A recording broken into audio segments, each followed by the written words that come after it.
and welcome back to Let's Talk About It 803. Guys, we took a road trip. We took a road trip and I'm here with the beautiful Kiana. Hey, hey, how are you? I'm excited. I'm really, really excited. I'm so honored to be here. Honored to have you. Tell everybody who is Kiana. Well, hey everyone, I'm Kiondra. I am the CEO of AnointedHandz, as you can see. I am a 37-year-old. I'm a mom of a 5-year-old daughter. Um, um, a little bit of everything, but to all sum it up, I'm a healer. Yes, yes, Yes.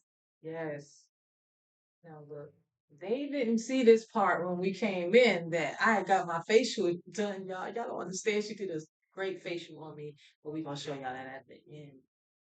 These body butters, these facials. Let's talk about it. Well, how it all started. How did it all Because we can started? start with Yes, everyone. how it all started. So my business started after I had my daughter. She really inspired me to just kind of, branch off besides just standing behind the chair. Then of course I had to sit still for a while because of, very early time birth. Which took me wow, like really took me through the ringer, but I'm thankful that I'm here. I'm thankful that she's here. She's thriving. But she really inspired me to get into doing this. There's something else to do with my hands besides, crown Absolutely. polish. Absolutely. So I decided to just, tap into the soaps because, why not? A lot of people have skin disorders such as myself. I deal with stress filled eczema. Okay. So it only arrives when I'm stressed out or when I'm just kind of really going through it. So and a lot of different soaps just didn't work for me. Right. Not to put them down, but they just don't work. Right. Absolutely. So I decided to just go to the store, find something that works, and put it together and research. And and I just kept going. Like I kept going. I just like, oh, if I can create this and I can create this, Absolutely. let me create this. Then, and just kept it on the natural base because it's more I'm not really a medicine type of person. Right. You know what I'm saying? Mhm. So, and if it's already dragging us down, I'm not here for that. I'm here Right. to elevate us. So if we can't, that the best way I can do that is, working on our outer image. Yes. Yeah. So we talk about that, but let's talk about your hair. Let's talk about the hair. How you get into this hair? How long you been doing hair? I've been doing hair now, 23 years. I've been licensed 23 years. Hair has been my thing since I was 4. So if you was to ask, like, what do you want to be when you grow up? I'm that. I'm definitely that. Like, since I was a kid, I could never, a baby doll that didn't have a strand of hair on it, I didn't play with it at all. Now It I had to have a strand. I don't care if it was 3 strands. To make a plait, something to put a bow on, anything like Yeah. I love. Yes. Yes. Now I love this title, Crown Healer. Can we get into that? So, I would say a few years ago, I realized that I don't just style hair. And people really come to me. Like, I already get that anyway when people just come to me and they pour it and they pour it and they pour it, and me not understanding my own uh, energy, you know what I'm saying? Not Right. understanding who I am for real. I'm like, okay, I never could understand why um, that was. So, just like I said, just doing hair and noticing that I'm not just your regular schmegular stylist. Right. Right. I'm not just here to just like, okay, I'm gonna make you look good temporarily. Okay. Pay me and then you have to grow. Yeah. Like I've had a lot of my clients come in, they would just break. They would just pour, and it's just like, well, I just feel like this is a safe space. So I start taking in those stories, those testimonies, and just making the best out of it, whether we're men or women, children, even. You get some kids that just break down and just like, oh, I just needed someone to do that, or thank you for shampooing my hair. That felt so good. Yes. It's deeper than surface level for me. Right. So that's where a crown healer. That's beautiful. So how do you maintain this, doing hair, doing facials, and being a mom all at the same time? Whew, how challenging is that? Is it challenging? It is. Okay. It is. I'm definitely not gonna lie about that. It's definitely challenging, but God. nobody but God. Yeah. Being able to have that faith and know that things are gonna work out regardless of how they look. Yes. Just push through. You know, Yes. I without faith, I wouldn't even have my daughter here. You know, for a child coming 4 months early, that's Right. scary for Right. first time mom. But Yes. have gone through so many different stages and just really being able to maintain it. Like I'm still proud. I still sit back and be like, dang girl, you did it. Yes. Like you really did this. This is something you prayed about when you were in your 20s, and now here you are. Right. We knocking that 40, and we still doing something, you know. And I'm not afraid of age. I'm not Right. afraid of that because that doesn't define me. You know what I'm saying? Right. That I'm just I'm here. I'm Absolutely. here to do a job, and I'm gonna do it well. But I want to be passionate about it. I want to be intentional about it. And yes, holding this together is a challenge, but it's nobody but God. Yes. And I know as long as I speak that thing, Mm-hmm. it's gonna work. It's already there. It's gonna work. It's already there. Can we talk about your beautiful daughter? Let's talk about your beautiful daughter just for a second. I know that's emotional.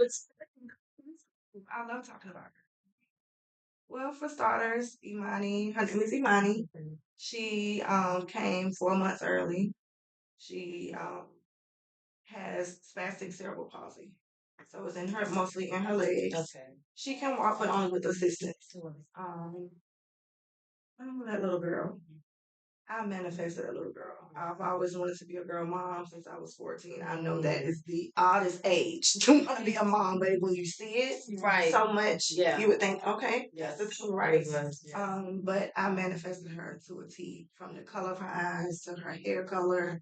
I was like, Lord, just please let her look like me with her daddy red hair and his pretty hazel eyes. And she is exactly that.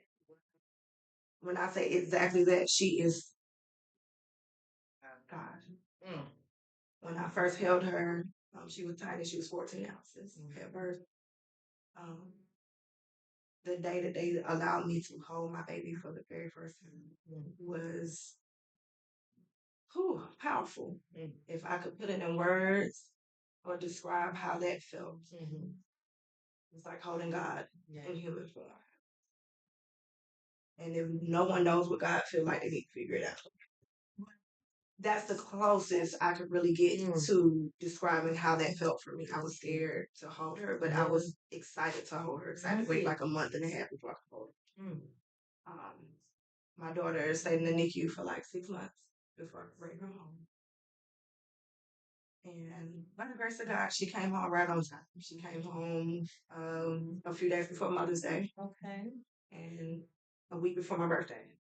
So it was a nice 32nd birthday gift. It was an experience going from being someone that's been slim all their life to growing up like and the odds are against you, and I couldn't do nothing but have faith. You know, I was already going through it. You know, what was the point of complaining and moping and groaning and, being in the medical field and being on the opposite end of the spectrum? It was like, okay, I'm not going to be the butthole patient. Right. I'm going to be the great patient. So, like, this is what I need. This is what I need. This will make your job easier. And perfect. Like, I was in there for almost a month. Preeclampsia is no joke for someone that don't have health issues at all and just come out of nowhere.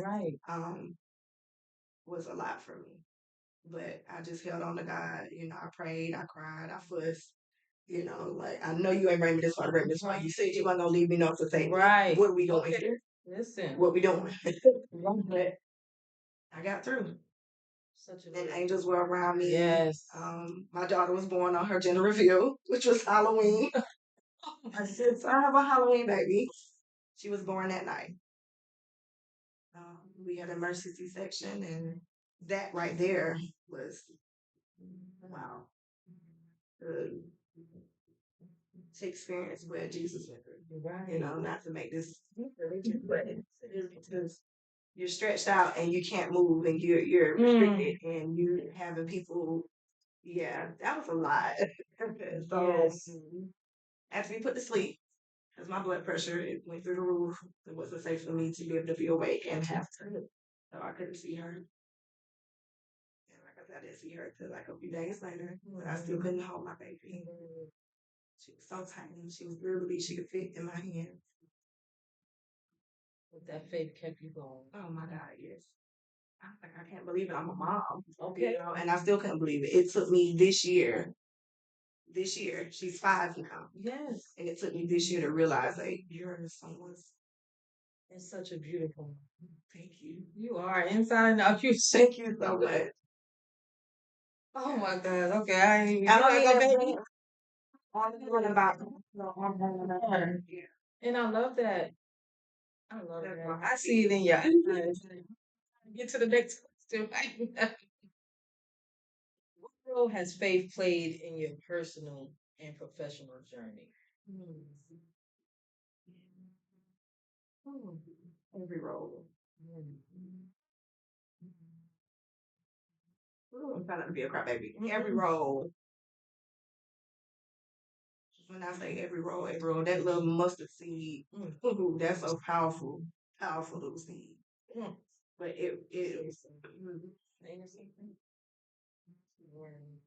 when the odds are against you, you really like that little mustard seed really will clear it out. It'll clear out everything, but yeah, everything. Personal relationships, growth in myself, you know, taking accountability, setting boundaries. Like, what is that, you know? And I'm setting them now. You know? Yes. I'm realizing that it's never too late. Never. As long as you got air to breathe, it's never too late. As long as you're conscious, it's never too late. So yeah, faith has played all the roles in my life. Business, personal, you name it. Yes, everything. I love it. What would surprise? What's one thing that would people will be surprised to learn about you?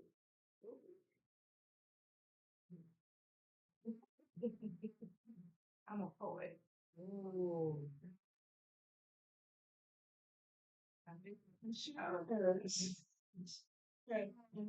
Yes, poetry had used to be my scapegoat, you know, besides hair. But that was my way of expressing myself when I couldn't do it verbally. I didn't know how to without getting in trouble or you're not supposed to say that or you're not supposed to do that. So I wrote it down. I do have a piece, if you don't mind. I don't sure. It's thoughtful and sweet. Yeah. I wrote this poem 2012. Okay. In Job Corps. I went to Job Corps to become a CNA. Okay. So then literature class, and the teacher was like, "Hey, just you know, everybody stop what you're doing. Think of a poem, write it." Oh God, she just put me on blast. Right. Like this can only happen unless I'm, you know, in my feelings or I'm just really in deep thought and I need to write, you know. But to be on blast, I was like, oh, okay, I got to think of something. She was like, don't overthink it, just write whatever comes to you. Right. Cool. Well, around the school, everybody always used the term doing the most. Okay. Everybody's doing the most, right? Well, that's the title I came up with. Yes. Doing the most to make you understand the demands, commands on how I'm gonna get this grand. The finale, reality decoded in my personality. Looking into me, what can you see? The do's, the don'ts, my wills, my wants, my ups, my downs, my smile, my frowns, my oohs, my ahs, my laughs, and my cries. Changing in this scenery while I'm choking on this shh. I say no more. I reach my goals. I achieve for the highest. And I tell y'all ladies about me, some are biased in silence. I meditate so hard, I'm getting through this scar. I call this God my life filled with obstacles. Got my life in God's hands. I'm doing the most not to drop it though. Living, loving, laughing, breathing. Going through this shit without no breathing. I'm doing the most to make you understand. I'm going in on this A1 plan. God got us all in his hands. The chance to stand and say, I dust myself off and try it again. I'm out here. Yeah, you see me. As I walk amongst these unknown spirits, they stand alone yet to breathe me. Conjugating these words of real, saying these verses to make a fake chick have cheeks. I'm the ghost of verse 100. Take these words I say to you and chief it like it's my pipe burn. Yeah, I'm doing the most. Mhm. I know you was I couldn't even get that. Yes, ma'am. Yeah, I had to recite that for a beauty pageant. The job where I was at Brunswick Job Corps, and they had a beauty pageant, and I was getting ready to graduate. And it's like, why don't you do it? Just do it. You know, go out with a bang. And I was like, well, I can't get up there and do hair in 10 minutes. So what's another talent? Yes. And I was like, oh, that. And I used that poem as my talent. Doing the most. A lot of people cheered me. Like it was like I was at a concert. I was nervous, so nervous. But the way it came out, it flowed just like Right, right. And people were reciting my poem. I didn't win first place. I was first runner up. But even the young lady that won first place, she was like, "I can't believe I just won this, and you were supposed to win this. You should have won this." And I'm like, "Baby, it's okay. Right. Y'all saw me. Y'all remember me. You know, Y'all I'm heard saying me. that's Yes. yeah. Y'all heard me. Yeah." And people would just walk around the campus like, "Oh my God, I love this verse and I love this," like reciting my poem back to me. So that yeah, that's a part of me a lot of people don't know. I used to be very scared to open up to that. Yeah. Speaking it to you, I felt so confident just now. Yeah. And I seen it. I felt it. I've never done an open mic night. Get ready. So get ready. You don't mess up that. I have plenty more poems where that came from, but that one I memorized. I literally was saying it in my sleep, so I can memorize it and not have a paper standing up there. I want to be that confident on stage because crowds can be a bit much. Yes, absolutely. And you know, I'm learning how to work my way around crowds. Being able to be this confident amongst 10, 15, 20 other people. Right. Two people, okay, cool. One person, oh God, I go all day. Okay. I will, you know, because I'm an ambivert, so I'm right. you know, but yeah. Stay tuned. Stay tuned. Stay tuned. What advice would you give anybody today that may have been struggling with, any challenges they may have going on, and I'm gonna say as a mother, just what's some advice you would just give them? Turn your pain into your power and push. Because we all know how to push. Now I don't know like push, but Right. I understand we had to still push through. Right. You know. So turn your pain into your power. Push. And that's for anybody. Mamas especially. That's for anybody. Kiondra, thank you. And y'all know I get names all messed. Kiondra, thank you so much. Thank you. I appreciate you so much for letting us into your sanctuary. Next, I'm coming to get my locks done. So you ready for that? Yes. Okay. Yeah. I got my facial, but next time I'm coming to you. And I thank you so much. Thank you. Tell everybody where they can find you. So everyone, you guys can find me. I'm here located at Augusta, Georgia, 2016 Clark Street. This is where Anointed Hands. You can come here, get your crown polish, get your just a good scalp massage, or you could just come in and just vent. However, it's a vibe either way. Yes. So come and holler at your girl. Thank you so much. Oh my God. All right, thank you. Thank you, guys. Listen, don't forget to tune in. Don't forget to subscribe. Don't forget to follow her. Listen, you got to follow her. Okay? Comment. Come visit her too. Make an appointment. I want to know if we made an appointment. All right? So, guys, we'll talk about it. All right? What's your story? Talk soon. Peace.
Miss Kiondra. That was beautiful. The poem was beautiful. The atmosphere, the ambience here is beautiful. How was it your experience of being on a show with Cynthia Michelle? I've been excited. When I say I've been sitting here patiently waiting, so excited, so excited. I'm so glad you guys came. Yeah, Yeah. we're glad we came as well. Also, what do you think about her show? You know, how do you feel about her ambience as I far as the show? love it. Love. She's like a sister to me. She definitely has my heart already. Like, I'm so serious. I love her energy. I love her space, what she's doing, how she's creating. Yes, yes, major things. Okay. Are you excited about coming back? Yes, absolutely. And more and more and more because I'm going to have more stuff to come, more people, that you guys be able to interview. So, yes, Okay. absolutely. Well, we thank you for coming on. Let's talk about it. Thank you so 803. much. Thank you for Thank you. having me.